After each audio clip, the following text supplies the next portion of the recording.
Bonjour à tous, c'est Jenny Garden, je suis médium énergéticienne et en ce sens, je canalise les énergies de la non pas de la semaine, des 15 prochains jours, des 15 jours de la nouvelle lune, voilà.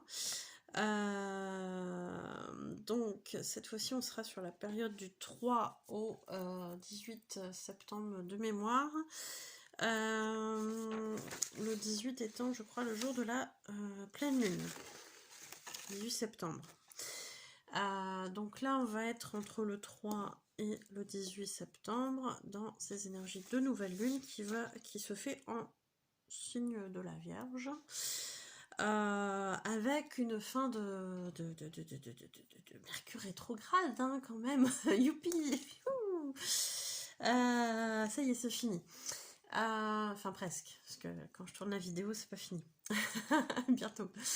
Donc, on va normalement retrouver des choses qui commencent à se débloquer. Hein, merci Mercure rétrograde, qui redevient direct. J'en saurais pas plus au niveau astro, j'ai toujours pas les compétences pour vous expliquer plus que ça.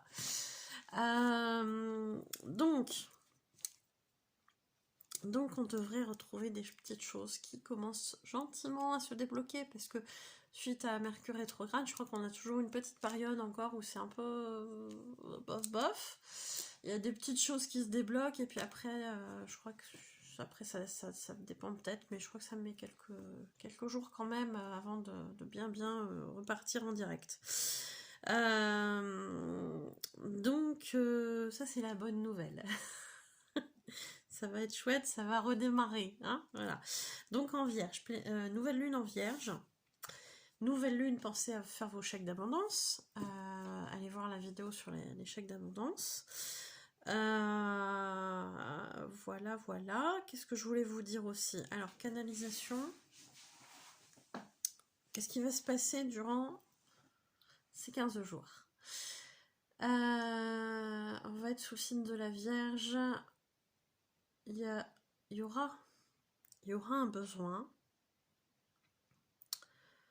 de remettre en ordre des choses. Beaucoup au sein du foyer, mais pas que. C'est aussi ce qu'on parle de structure, et en fait on parle de structure à la fois au niveau foyer, mais à la fois au niveau mental. Donc il y a certainement des choses qui vont être à remettre dans l'ordre, ou remettre de l'ordre dans des choses. Si votre intérieur est pas bien rangé, par exemple, il se peut que vous ayez d'un seul coup ce truc de dire j'en ai marre, ce truc-là ça traîne depuis trop longtemps, faut que je le range. Puis vous savez, on arrive au milieu du truc, puis on se dit oh, j'ai plus trop envie, et tout est en bordel. Bon, ça m'est jamais arrivé. Je pense que ça nous est tous arrivé. Donc il y a de fortes chances que vous ayez envie de ranger, d'organiser, de faire des plannings, je sais pas, il y a un truc comme ça. Mais aussi de mieux structurer là-dedans. Alors, on me parle d'émotions qui vont revenir. On parle d'émotions qui vont revenir parce que en termes de configuration astrale, alors qu'est-ce qui se passe? Je ne sais pas. Si vous avez des infos, mettez-les en commentaire, s'il vous plaît. En termes de configuration astrale, il y a quelque chose qui va faire que on va avoir ce besoin, enfin, ce besoin non, mais on va être poussé à retrouver, à faire un tri, à essayer d'aller plus en profondeur de soi pour vraiment repenser à des choses, clore des dossiers, faire le point sur certaines situations du passé pour que ça ne vous impacte plus dans votre vie présente, mais aussi dans votre avenir. Je sais pas si c'est très clair comment je dis les choses, parce que du coup, voilà. Mais il y a une idée vraiment de restructuration à la fois dans son foyer et à la fois dans son intériorité. Donc, mettre les choses en place et leur bonne place. Bonne place, c'est important, bonne place. Donc il y a peut-être des gens qui vont avoir besoin justement de bouger au niveau du foyer ou au niveau du travail, ou qui vont clôturer des relations, tout ça, tout ça. Donc là, je pense qu'il va y avoir du mouvement pour pas mal d'entre vous. Ah oui, ça c'est une question qu'on me pose aussi souvent quand la pleine lune ou la nouvelle lune est dans un certain signe. Est-ce que ça impacte tout le monde de la même façon? D'après ce que j'ai compris, parce que je suis pas astrologue, ça nous impacte d'autant plus fort que on est concerné par ce signe-là en signe solaire, en signe lunaire et en signe ascendant. Mais beaucoup plus solaire, a priori. Je suis pas certaine de ce que je dis, donc s'il y a des gens qui ont les vraies bonnes infos, qui n'hésitent pas à les mettre en dessous dans les commentaires. Mais a priori, c'est ça. Donc ça impacte effectivement. Après, je crois qu'il y a des choses aussi au niveau des maisons, etc. Mais là, ça dépasse mes compétences. Par exemple, la Vierge, là, c'est sous le signe de la Vierge. Si vous allez voir la Vierge dans quelle maison elle est dans votre signe natal, peut-être, ou le ciel du moment chez vous, j'en sais rien. Je raconte, je sais pas ce que je raconte. Donc, mettez dans les commentaires, voilà. Mais en fonction de la maison où elle est, la Vierge, ça peut impacter ce domaine-là.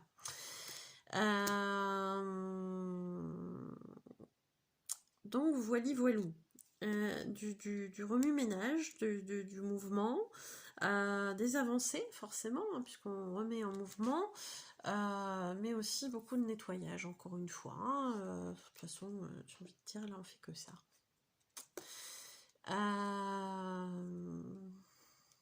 On va essayer de retrouver un alignement vraiment, enfin, on y tend de plus en plus. Donc, c'est normal aussi qu'on nettoie autant. Donc, ouais, restructuration au niveau familial. Travail, foyer, intériorité, etc. Donc, on va avoir ce genre d'énergie. C'est pas forcément désagréable, mais ça peut être un peu inconfortable. Ou ça peut être des choses qu'on a souhaitées déjà depuis un moment et qu'on n'arrivait pas à mettre en place aussi. Donc c'est plutôt bien, surtout si là ça avait été un peu bloqué par Mercure rétrograde, si ça avait pris des retards et tout ça, là je pense que vous allez apprécier, que ça se remette dans le bon sens. Beaucoup de prise de conscience. Quand je vous dis ça, ça m'a littéralement serré la gorge. Donc beaucoup de prise de conscience, peut-être avec des choses qui vont pas très très bien passer en termes de prise de conscience. Bon bah de toute façon hein, on n'a pas trop le choix, donc on accueille et on libère. Donc des prises de conscience qui risquent d'être un petit peu compliquées, un petit peu difficiles, mais qui vont se faire de toute façon, et j'ai envie de dire c'est le début du changement, hein, la prise de conscience, donc bah, voilà, si ça vous permet d'être plus aligné par la suite, ça n'en est que mieux. Donc voilà. Est-ce qu'il y a d'autres choses? On en reparle après, mais beaucoup de prise de conscience chez les flammes jumelles.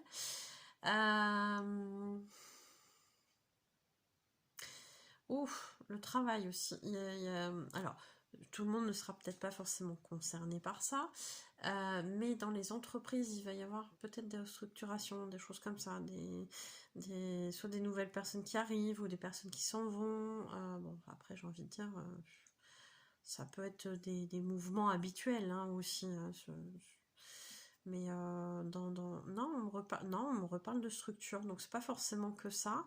mais on peut avoir quelque chose en lien avec la structure. Alors la structure, il faut entendre là où vous travaillez, donc le lieu géographique,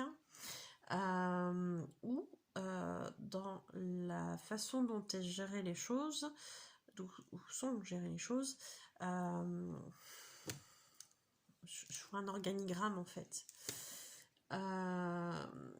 Donc il peut y avoir du changement là dans les équipes, les supérieurs, etc. Ouais, il y a besoin de restructurer, il y a besoin de trouver une nouvelle façon de travailler, de s'organiser et de remplacer.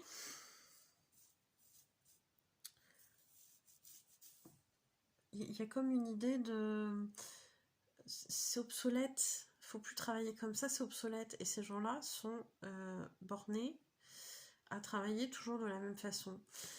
Et là, en fait, on est en train de leur dire déjà depuis un moment que non, il va falloir s'adapter à une nouvelle façon ou trouver une autre façon de travailler. Et comme ça ne passe pas, parce que cette idée-là ne passe pas, parce qu'on a des gens qui sont ancrés dans leurs habitudes, mais en fait, bon, il y a peut-être des gens qui vont être licenciés dans ce mouvement-là. Pour qu'on accueille des gens qui sont en capacité de s'adapter à la demande de travailler autrement. Alors, on est en train de rassurer les personnes qui pourraient être potentiellement concernées par des licenciements par rapport à ce sujet-là. On sera peut-être pas forcément franc avec vous, mais il y a quelque chose de ce style-là et on est en train de vous rassurer. Vous avez fait votre temps dans cette entreprise. Je vous dis ça, j'ai des frissons. Vous avez fait votre temps dans cette entreprise, donc ne soyez pas dans un mouvement de je veux rester, j'en peux plus, je suis triste, c'est pas normal, etc. Enfin, on vous dit, c'est pas facile. Ils savent que c'est pas facile, mais on vous dit si on vous a poussé vers la sortie de cette entreprise-là, c'est parce que vous n'étiez, je vais y arriver, vous n'étiez plus à votre place. Il y a quelque chose qui vous attend de mieux. Donc, le prenez pas comme une fatalité, ne vous focalisez pas sur les inconvénients que ça amène, mais plutôt sur ok, qu'est-ce qui m'attend? Ok, vers quoi je dois aller? Et là, vous allez être conduit littéralement vers quelque chose qui est mieux pour vous. Accueillez ces choses-là. On me dit les apparences peuvent être trompeuses. Peut-être que vous ne pouvez pas avoir un sentiment de ne pas être emballé par ça, par cette nouveauté, mais on vous dit faites confiance à là-haut, ils savent ce qui, entre guillemets, est bon pour vous. Ça fait mal à l'ego, ça, de dire ça. Mais c'est vrai qu'en tant qu'humain, on n'est pas toujours le plus au courant de ce qu'on veut, de ce qu'on cherche, de ce qui est le mieux pour nous. C'est vrai, c'est vrai, c'est vrai. Donc faites-leur confiance, faites confiance à là-haut. Ils savent ce que vous avez décidé, ce que votre âme a décidé avant de s'incarner. Donc là, on est en train de vous le rappeler gentiment. Si vous êtes concerné par ces pertes d'emploi, il y a mieux ailleurs, il y a mieux pour vous. Et il y a plus d'épanouissant dans ce sens-là.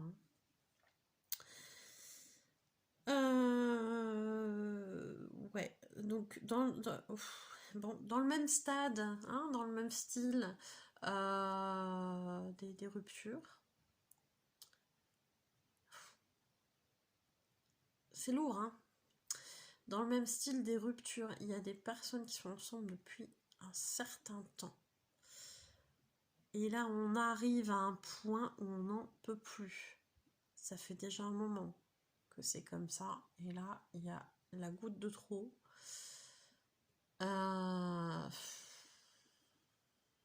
C'est comme si depuis des années, cette goutte de trop, elle goûtait dans un autre récipient et que le récipient, il arrivait aussi au bord et que ça fait que ça, en fait. Et là, il n'y a plus d'autres récipients. Là, c'est vraiment la goutte de trop là qui... Alors là, c'est fini. Et Oh là là, c'est dur, c'est très dur.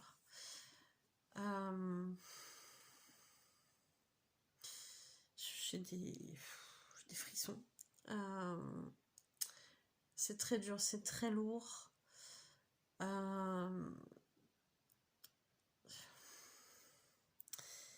J'ai conscience hein, de l'humain qui peut ressentir de la souffrance, qui peut se sentir concerné par la situation, qui peut être là-dedans en train de se dire mais je peux plus durer comme ça pendant longtemps. Mais ils vous disent ayez là aussi confiance. Pourquoi vous vous infligez ça en fait? Pourquoi vous vous infligez ça? Pourquoi vous vous infligez ça vous deux aussi longtemps? Donc il y a vraiment une idée de là, faut lâcher, faut lâcher. C'est dur, c'est plus ça va, plus c'est dur. Et il y a vraiment une idée de on se détruit tous les deux là, et c'est pas bon. C'est pas bon, faut accepter d'être raisonnable dans la situation, même si on a notre confort de vie, entre guillemets, au sens où on connaît, même si on a peut-être encore du respect ou de l'amour, une certaine forme d'amour envers son partenaire, il y a peut-être une idée de oui mais c'est plus l'amour comme avant, et il n'y a plus cet amour là, mais il y a une autre forme d'amour qui est venue entre deux, mais qui n'est plus cet amour sentimental, au sens où on n'a plus envie de partager une vie commune, etc. avec l'autre, et il y a vraiment une idée de là il faut lâcher, même si la personne elle reste importante pour vous, par tout ce qu'elle vous a apporté, etc. C'est pas forcément une rupture où on se déchire, vous voyez. Il y a vraiment une idée de... Il y a des couples comme ça qui vont prendre la décision de lâcher ça pour être mieux, parce qu'on peut pas encore s'infliger ça encore longtemps, quoi. C'est juste pas possible, on est malheureux. Et malgré tout, on s'aime d'une autre façon, il y a quand même du respect, il y a quand même tout ça. Et là, ouais, c'est dur. C'est dur, très dur. J'ai pas de mots hein, rassurants là-dessus parce que c'est délicat, mais le côté raisonnable de la chose, c'est ça, c'est d'essayer de se faire le moins de mal possible, et voilà, de continuer à se respecter dans ces cas-là. Donc voilà, c'est... Dans le lot, il y en a qui sont en parcours FJ, dans ce qu'on vient de dire. Hein. Pas tous, mais dans le lot, il y en a qui sont en parcours FJ. On est en train de vous dire que cette situation-là, elle n'est pas là pour rien. Il y a des choses qui vont se débloquer avec votre flamme jumelle, mais qui ne pouvaient pas se débloquer avant puisque l'espace était pris par votre conjoint ou votre conjointe. Pensez d'ailleurs à faire des nettoyages énergétiques quand il y a une rupture, etc. Parce que, énergétiquement parlant, l'énergie, elle est là. Elle continue à être là. Donc ça, c'est des choses qu'on peut faire en soin. Quand ça se passe mal, couper les liens négatifs, etc. Ça aussi, on le fait. Hein.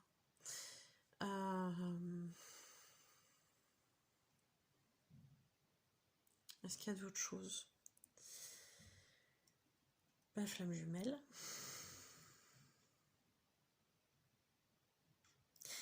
On est encore sur des wagons de déblocage.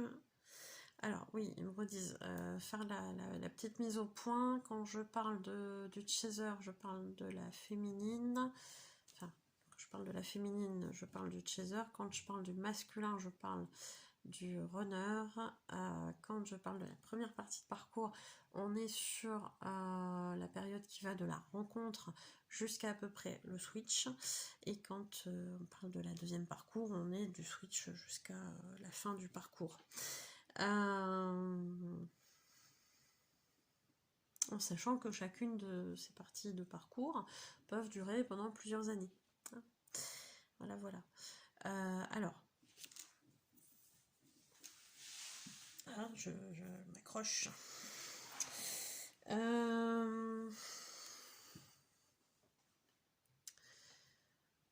Première partie de parcours masculin, Donc runner, il y a des prises de conscience. Il y a des prises de conscience qui font mal. Il y a des prises de conscience qui font mal parce que... alors, c'est pas des prises de conscience qui vont durer. Comment dire?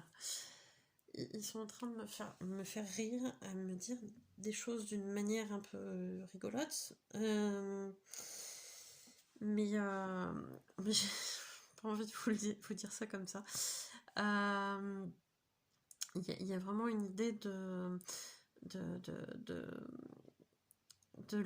d'accès de lucidité à certains moments et ça va repartir en fait. C'est ça, c'est des accès de lucidité. D'où de nombreux allers-retours encore. Donc il y a un besoin. Alors oui, il y a une faille chez certains masculins dans la première partie de parcours.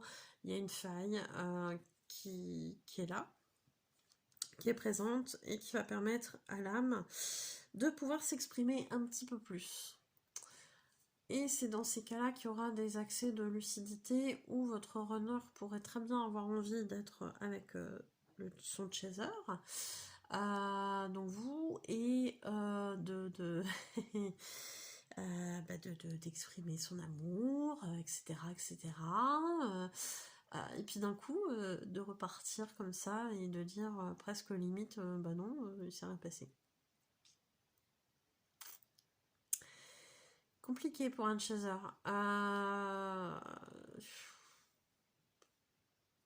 L'avantage, c'est que si vous entendez cette vidéo, vous allez savoir.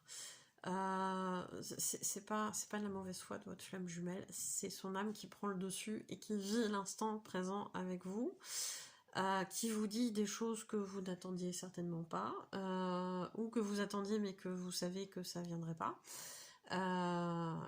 Et c'est bien, c'est chouette. Mais effectivement, comme l'âme a profité d'une courte faille, dirons-nous, d'une brèche, en fait, ça dure pas longtemps. Et ça peut amener effectivement les chasers à se demander si leur runner il n'est pas un petit peu bipolaire, schizophrène ou je ne sais quoi. Alors je dis pas que dans le lot il y en a pas, je suis pas médecin et je veux pas faire de généralité. Mais ouais, les comportements comme ça, c'était très très très déstabilisant pour les chasers et encore plus pour un runner qui vous jure qu'en fait il se souvient pas du truc, de vous avoir dit tel truc, de vous avoir je sais pas, qu'il a fait une action, etc. et que vous lui dites et il vous dit bah non. Alors il a probablement pas Alzheimer, mais son âme ayant pris le dessus pendant quelques secondes, minutes, heures, je ne sais pas. Et d'un coup, il n'y a plus rien. Ouais, ça peut être perturbant, ça peut être souffrant. Si vous entendez ces infos-là, voilà, vous comprendrez ce qui se passe. Et ça servira à rien d'aboyer sur un runner qui est convaincu qu'en fait il s'est rien passé, qu'il a rien dit, qu'il a rien fait, etc. Mais pour vous, oui, ça risque d'être compliqué, les chasers. Donc des accès de lucidité qui sont à prévoir chez les runners, où effectivement ils peuvent vous dire des choses, faire des actes qu'il n'a jamais fait vis-à-vis de vous, etc. Et repartir aussitôt quasiment en ayant vraiment pour le coup pas de souvenir de ce qu'il y a eu. Parce que le faux self reprend le dessus très vite et le faux self, voilà, il n'a pas conscience de ça. Donc pas forcément évident pour les chasers.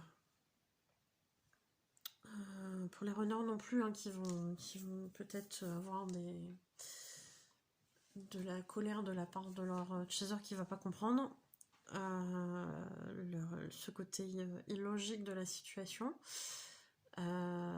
Et qui va peut-être s'énerver aussi parce que dis donc je l'ai pas rêvé, je suis pas frappadingue.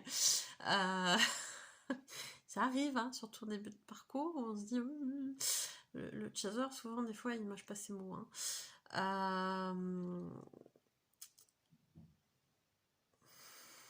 Là, je sais pas quoi vous dire, ça... C'est dur, je compatis avec vous. Si vous allez vivre ça, je compatis. Je sais pas quoi vous dire d'autre. C'est compliqué.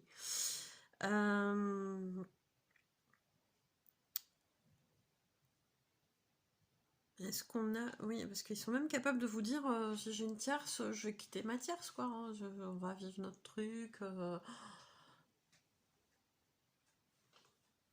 Donc, oui, ça peut aller loin.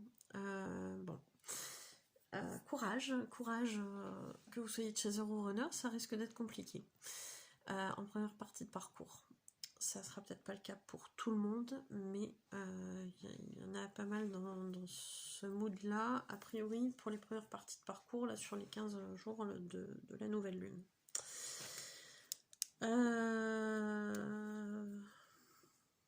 Ah, bien.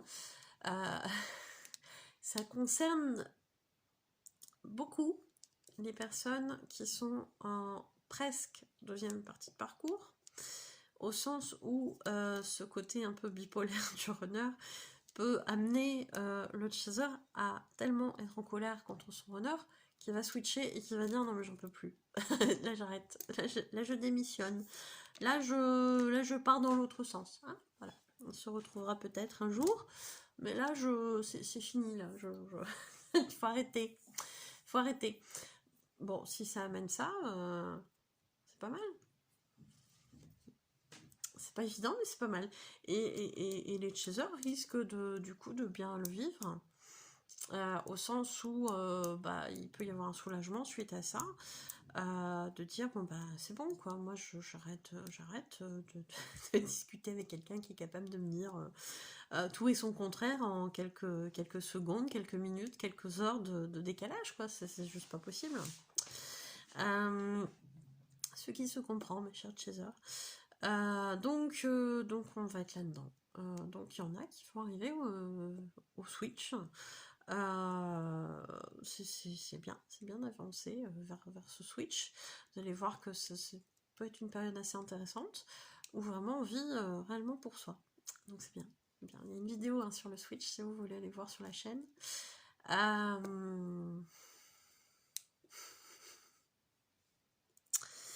Bon, est-ce qu'on a autre chose?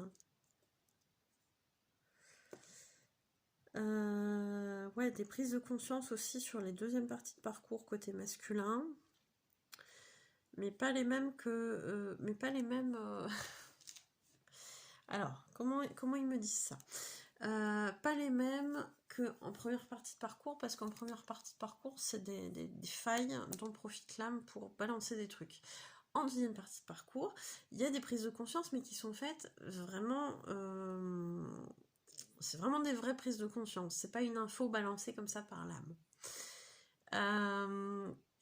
Parce que runner qui aura avancé, qui aura guéri certaines choses, et qui effectivement va prendre conscience de certains points. On a des runners qui vont faire un gros tri, on parlait de restructuration, d'organisation, de tout ça. Là clairement je crois qu'il va y avoir du ménage chez les runners.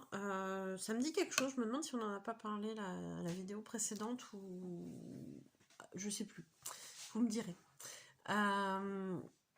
Il y a du ménage là chez les runners.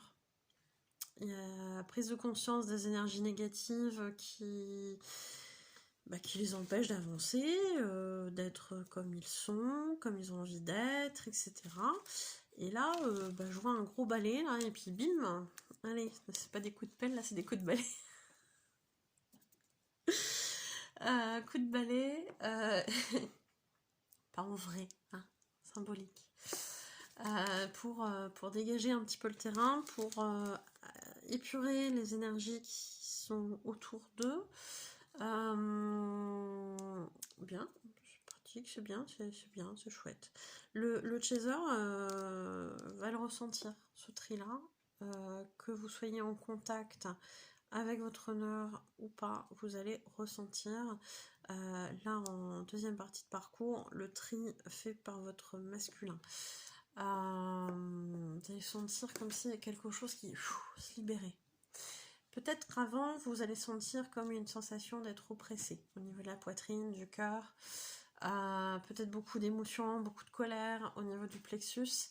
Bah oui, parce que du coup, c'est vaste communicant, vous ressentez votre runner, et le fait qu'il ait envie de faire du tri, bah effectivement, il y a peut-être de la colère, il y a peut-être plein de choses, en se disant, bah c'est bon, ça va bien 2 minutes, là, leur truc, moi j'ai plus envie d'avoir ces gens-là auprès de moi, etc., etc.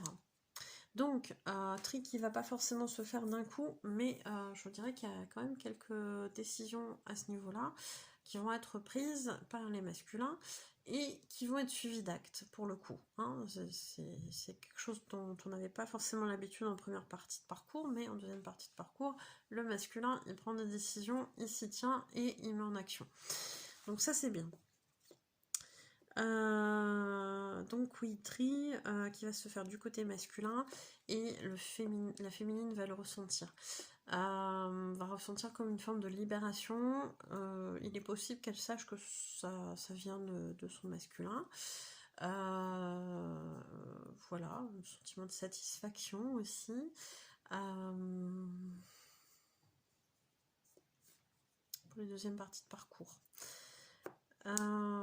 Qu'est-ce qu'on peut dire pour les féminines en deuxième partie de parcours? On a beaucoup de préoccupations aussi pour les féminines qui sont en deuxième partie de parcours. Alors, pas forcément celles qui viennent de passer en switch, mais celles qui sont un petit peu plus loin. On a des féminines qui commencent vraiment à planifier des choses. Dans le sens de... on revient à ça. La féminine, le chaser, est toujours obnubilé par le temps qui passe. Et là, on a une féminine qui avait lâché prise sur certaines choses en disant bon bah ce qui doit venir viendra, etc.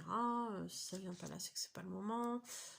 Et là, j'entends projet à planifier et notamment en lien avec peut-être le fait d'avoir des enfants ou au moins un avec son runner. Donc ça peut concerner des féminines qui sont qui ont retrouvé leur masculin, avec qui ça commence à se refaire gentiment, mais qui vont peut-être pas forcément parler tout de suite à leur masculin, mais qui commencent à se projeter dans un avenir où il peut y avoir effectivement un enfant, etc. Donc on est un peu plus avancé là sur le parcours. Hein. Donc on pourrait avoir des féminines qui aient envie d'être enceinte, etc.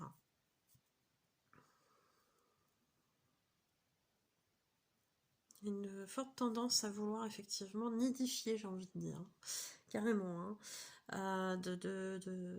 Bah oui, encore avec cette énergie de la Vierge, hein, il y a vraiment cette idée de peaufiner l'intérieur aussi, hein, sa maison, son foyer, et de dire bon, bah allez, j'arrange un petit peu les trucs, je fais ça bien, je veux qu'on se sente bien, si effectivement il y a un enfant qui doit arriver, bah faut que les choses elles soient bien faites. Il y a toujours un petit côté perfectionniste hein, chez le chaser qui persiste en deuxième partie de parcours malgré tout. Hein, voilà, on se refait pas. Hein. Même s'il y a du lâcher prise, on se refait pas. Hein. Donc il y a ces choses-là aussi du côté des féminines. Donc plus avancé sur la deuxième partie de parcours. J'ai plus rien là. Là j'ai plus rien. Par contre on me redit, parce qu'on m'avait dit ça au début, il y a quand même pas mal de wagons de déblocage qui ont été faits là sur l'été. L'été n'étant pas terminé, on en a encore, mais on arrive effectivement sur la fin. On aura d'autres wagons de déblocage vers l'hiver. Je suis en tête vers le 21 décembre, donc au niveau du solstice, je crois. Voilà, donc on risque d'avoir là sur la période de Noël encore d'autres déblocages. Là visiblement on est en train de s'estomper un petit peu là jusqu'à la fin de l'été. Début octobre, ça sera une autre étape, j'ai l'impression. Bon, il y a des déblocages, il y a des réunions, des choses comme ça. Encore, là maintenant. À voir comment ça évolue. Bon, en tout cas, voilà pour les énergies de cette nouvelle lune du 3 au 18 septembre 2024 en Vierge. N'hésitez pas à laisser des commentaires, voir si ça vous parle, et puis si tout ça, ça vous correspond. Et puis je vous souhaite une belle journée ou une belle soirée. Je vous dis à bientôt. Prenez soin de vous.